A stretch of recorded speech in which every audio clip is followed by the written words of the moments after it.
The Crown of Gilded Bones. The Crown of Gilded Bones, the True Power of the Ascended Queen. Part 1, Introduction, the Stark Warning. Welcome back to the channel. Bow down before your queen, or bleed before her.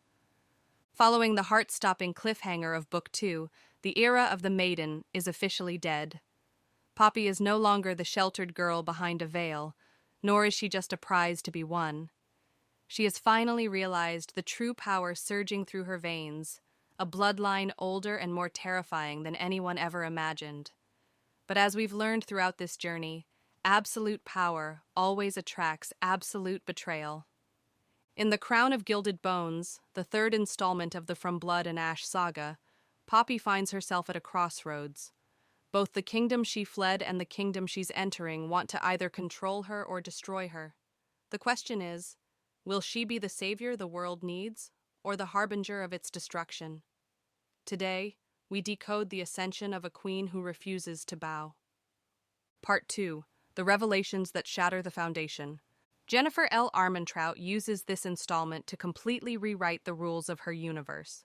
To understand Poppy's journey here, we must look at 3 pivotal milestones. A. The truth of her identity. Poppy is far more than a simple demigod, or a miracle child of the Ascended. The truth about her parents and her divine Koinguan origins is an electric shock that rattles the foundations of the world. She is connected to the primals, the ancient primal gods of the world, making her a threat to every existing power structure. Her identity isn't just a plot twist, it is a weapon. B. The bond with Castile Danier. The legendary romance between Poppy and Castile takes on a heavy new weight. They are no longer just 2 lovers fighting for each other. They are 2 sovereigns fighting for a people. Their bond is tested by political pressure and the realization that their love might be the only thing keeping the world from falling into total war.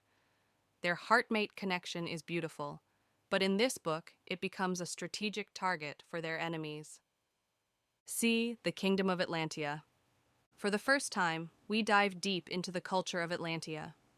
Armentrout shows us that this promised land is not perfect. It is a place of shadows, political infighting, and deep-seated prejudice. Not everyone is ready to welcome a former maiden of their enemy as their new queen. Poppy must navigate a court that is just as dangerous as any battlefield.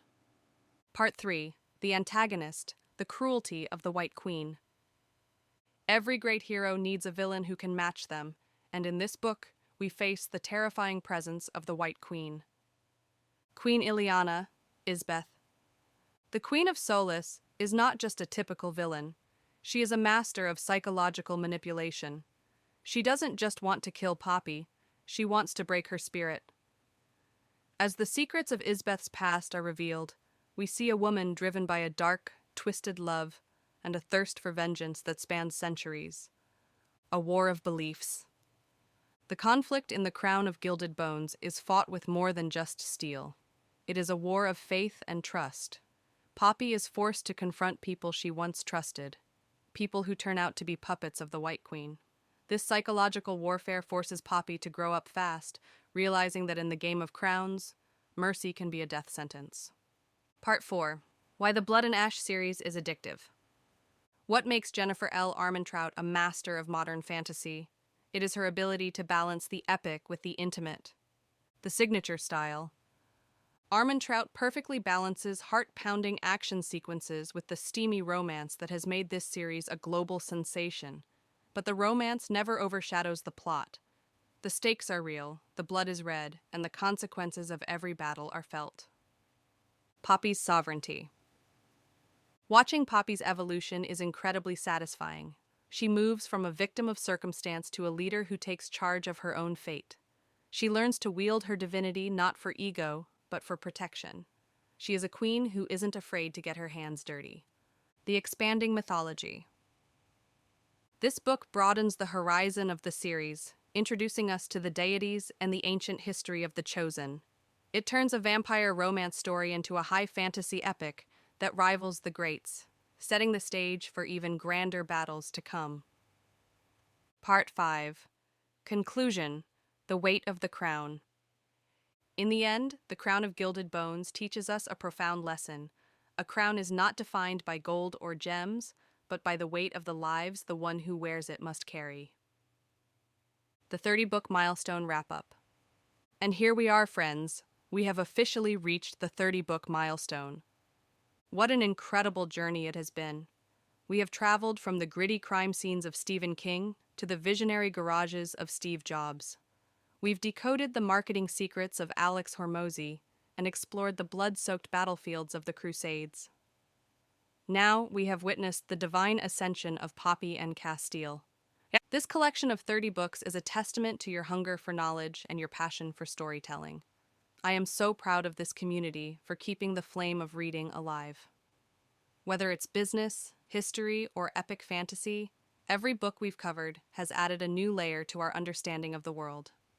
Thank you for being part of this 30-script odyssey. Your support is the engine of this channel. Before we turn the page to our next series, I have to ask, do you want me to do a face-off video comparing the character growth of Poppy from Blood and Ash and Paedyn from Powerless? Let me know in the comments below.